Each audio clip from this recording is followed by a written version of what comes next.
ARS party అధ్యక్షులు జంజనం కోటేశ్వరరావు తాడికొండ మండలం నిడుముక్కల గ్రామంలోని తన నివాసంలో శనివారం తను నిర్వహిస్తున్న రిలే నిరసన దీక్షలు 14 రోజుకి చేరుకోవడం విలేకరుల ప్రభుత్వానికి పార్టీలందరికీ కూడా నమస్కారాలు. అయితే ఈరోజు ఒక ఏఆర్ఎస్ పార్టీ రైతుల కోసం, రైతు కూలీల కోసం ఈ జేకేఆర్ 314 రోజుల నుంచి పోరాటం చేయడం జరుగుతూ ఉంది. రిలయన్స్ సెకండ్ కూలింగ్ మీద ఎకరం 5 కోట్ల నుంచి 10 కోట్లైన భూములన్నీ కూడా పూర్తిగా అడిగేవాళ్ళు లేకుండా అయిపోయే విధంగా చేశారు. ప్రతిసారి ఫస్ట్ చేసిన ఫస్ట్ కూలింగ్ అని, రెండోసారి చేసినప్పుడు రెండోసారి కూలింగ్ అని, మరి జగన్ గారు చేసినప్పుడు ఆయన 3 రాజధానులని, ఈ విధంగా ప్రతిసారి కూడా ఇక్కడ అన్యాయం చేస్తున్నారని చెప్పి మేము పోరాటం చేయడం జరుగుతూ ఉంది. దీని మీద మీడియా మిత్రుల ద్వారాగా మన స్టేట్ గవర్నమెంట్ కానీ సెంట్రల్ గవర్నమెంట్కి కానీ తీసుకెళ్ళి ఇక్కడ రాజధాని డెవలప్ అయితే వీళ్ళు పెట్టేది రూపాయి అయితే 100 రూపాయల ఆదాయం వస్తుంది. అంటే ఇక్కడ లక్ష కోట్లు రైతు భూములే రాజధాని పెట్టుకోవాలి. వాస్తవంగా ఇక్కడ భూములు తీసుకున్నారు, ఏఎస్ఆర్ కంపెనీ పెట్టుకున్నారు, పెట్రోల్ పెట్టుకున్నారు. అయితే ఒక ఇన్నర్ రింగ్ రోడ్ ఒక 10 కిలోమీటర్లు ఇంతకుముందు భూములు తీసుకొని అమ్ముకున్నారు తప్పితే ఇక్కడ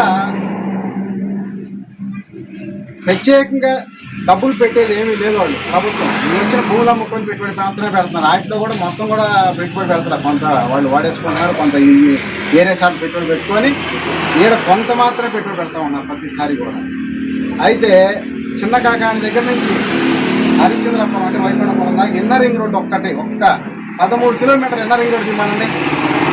ఆ పక్కన కనీసం 100 కోట్లు అండి. అక్కడోళ్ళు చీటు 20 కోట్లు పోండి, ఇంకో సాటికి వెళ్ళి 10 కోట్లు పోండి.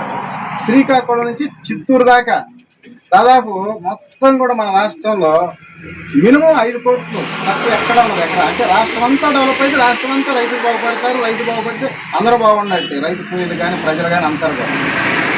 సంవత్సరానికి 50,000 కోట్లు రెవెన్యూ ఆదాయం వచ్చింది. ఏదైనా కానీ రాజధాని డెవలప్ అయితే సంవత్సరానికి 1,00,000 కోట్లు ఆదాయం వస్తుంది. గతంలో కూడా సీఎం గారు చెప్పారు, ఒక రియల్ ఎస్టేట్ ఆగిపోతే సంవత్సరానికి 30 రకాల ఆదాయ వనరులు కోల్పోతున్నాం. మరి ఇప్పుడు ఆయన చేస్తున్నా కూడా అదే మళ్ళీ సెకండ్ కూలింగ్ కాదు, ఆయన 3 రాజధానులు ఈ సెకండ్ కూలింగ్ అన్నాడు, అంతే తేడా.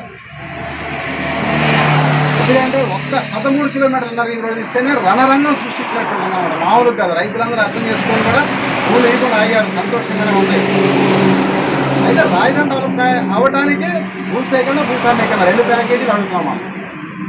2 ప్యాకేజీ ఇస్తే ఫామ్ వేయడానికి రైతులు సిద్ధంగా ఉన్నారు.